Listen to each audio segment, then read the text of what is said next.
E aí, pessoal, como vai? Tudo bem? Estou começando com essa imagem aí hoje, até para dar um testemunho de uma habilidade que Deus oferece a gente quando a gente está na proposta de fazer a obra. Eu acordei logo pela manhã e aí estava meditando um pouquinho na vida de Pedro, porque me incomoda na vida, né, na trajetória de Pedro, aquela passagem em que ele não consegue andar em cima das águas. Acho que mexe um pouco comigo porque eu tive uma situação na minha vida em que eu sabia nadar, eu vivi uma situação de afogamento em rio, e é muito diferente do ambiente fechado, né, piscina.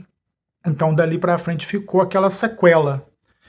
E juntando essas coisas todas, eu fico preocupado com o Pedro naquela circunstância lá em que ele não conseguiu, né, de certa forma, cumprir o projeto que Deus tinha para ele, que era andar em cima das águas.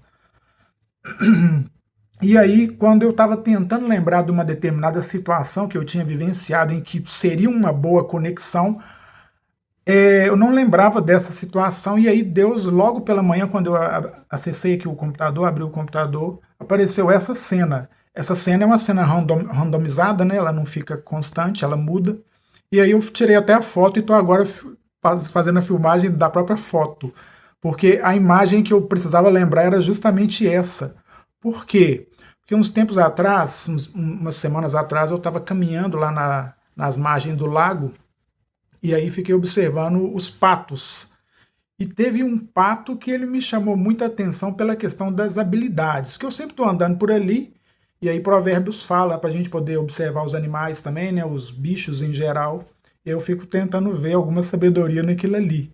E foi interessante porque eu já tinha visto que eles têm assim um senso de coletividade muito legal quando eles estão voando, né? Aquela ideia do revezamento ali, da posição deles. Eles têm uma outra habilidade muito interessante que é a de se aprofundar na água, né? Vamos dizer, em sentido de buscar ali algum alimento, buscar alguma pesca, eles viram o bico para baixo e vão com tudo mesmo ali, mesmo não tendo aquele impulso, né, de chegar voando e entrar ali.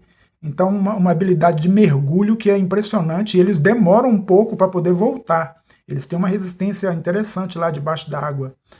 E a questão do voo, né, geral, a questão do navegar ali por cima das águas também, né, devagarzinho ali, tranquilo, passeando, tomando um sol quente nas penas e tudo mais. E outra característica que eu vi, eu achei muito interessante, é por quê? É porque eles andam em cima da água. Já é uma mistura, sabe? É uma mistura assim, tipo como se fosse não é tanto o nadar, né? Mas é como se fosse ali aquele passeio deles em cima da água. Daí a pouco ele começa a bater as asas conjugado com o movimento das patas, e daí a pouco ele está andando por cima da água. E eu fiquei parado assim, observando, porque teve um deles que ele, de verdade, ele acho que ele caminhou ali, né? Bateu asas e caminhou por cima das águas, uma coisa de uns 200 metros. E aquilo impressiona, por quê? Porque aí a gente joga justamente para a comparação da trajetória de Pedro. Porque Pedro, de certa forma, quando ele está aqui, né, no texto de Mateus capítulo 14, e está vendo lá aquela travessia, ele é convidado, né? Os caras ficam meio assustados, pensando que está vindo em direção a eles um fantasma, mas já era o próprio Jesus que estava vindo ao encontro deles, uma vez que eles tinham antecipado ali a viagem. Jesus tinha ficado um pouco mais lá junto com a multidão. E aí, quando Jesus apressa o passo para poder encontrar com eles, estava acontecendo já um princípio de um vendaval e o prenúncio de uma tempestade. E aí eles tiveram um pouco de medo daquela imagem que estava vindo em direção a eles, e aí Jesus acalma eles, não, sou eu. Tem aqui o versículo 27. Jesus, porém, lhes falou logo e dizendo, tende bom ânimo, sou eu, não temais.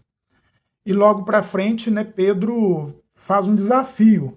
E respondeu-lhe Pedro e disse, Senhor, se és tu, manda-me ir ter contigo por cima das águas. Eu acho engraçado porque Pedro lança o desafio, mas ele mesmo não deu conta de sustentar né? Ele mesmo não deu conta de prosseguir ali naquela ideia do que ele estava querendo. Então a gente muitas vezes é assim também, a gente quer alguma coisa, a gente fica apreensivo ali em receber aquela bênção, mas na hora que a bênção chega a gente fica meio temeroso. Isso tem a ver com o ministério, isso tem a ver com a nossa vida prática do dia a dia, isso tem a ver com talvez um pouco, né, ou talvez 100% a nossa falta de fé. E aí o pato, né, os patinhos ali, eles acabam nos ensinando muito. Por quê? Porque o que me intriga na questão da vivência de Pedro é que, por que ele teve medo? Ele era um cara já habilidoso na pescaria, né, certamente, era a profissão dele. Ele era habilidoso com as embarcações, habilidoso com as redes lá para poder fazer a pesca. Se era um tipo diferente de pesca, certamente ele tinha essa habilidade também. E certamente ele sabia nadar. Então qual que era o problema dele? Qual que era o problema dele? Sofrer ali, né, um vento um pouco mais forte, e se ele, de certa forma, fraquejasse, se ele afundasse na água, qual que seria o problema? Ele sabe nadar, entendeu? Então, assim, muitas vezes a gente fica trabalhando com as nossas limitações, ao invés de trabalhar com as nossas potencialidades, com as nossas habilidades, nossas virtudes. Então essa lição de Pedro, ela acaba sendo bem interessante para a gente, porque Jesus vai perguntar para ele, né, no versículo 31, e logo Jesus, estendendo a mão, segurou-lhe e disse: Homem de pequena fé, por que duvidaste?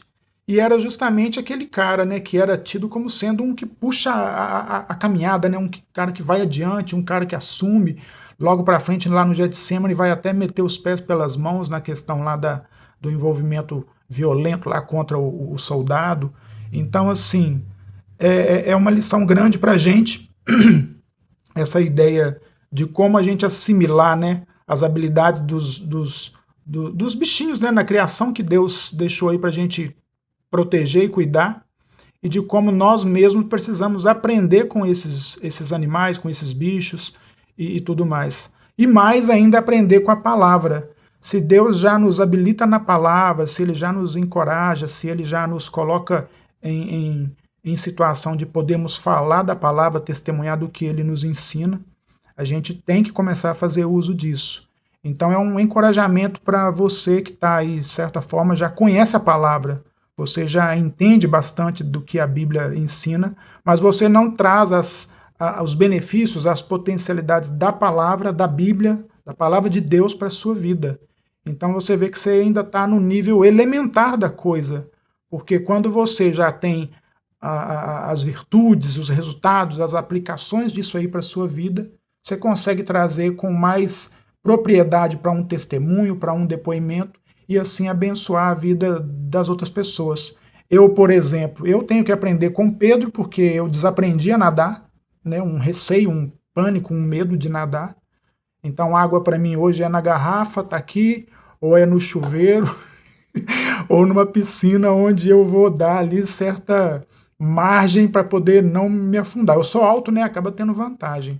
Mas são lições. São lições que Deus vai nos instruindo, nos orientando, para nós crescermos intimamente, pessoalmente, individualmente, vamos dizer, e logo depois Deus nos habilitar para a gente alçar os voos aí, caminhar sobre as águas, mergulhar em águas profundas e fazer com que o nome de Jesus, o nome do nosso Deus, seja conhecido pelas pessoas. Que Deus possa te abençoar nessa reflexão e que você possa ser mais corajoso do que Pedro, aí nesse contexto de andar sobre as águas, principalmente se você já sabe nadar, o que não é o meu caso.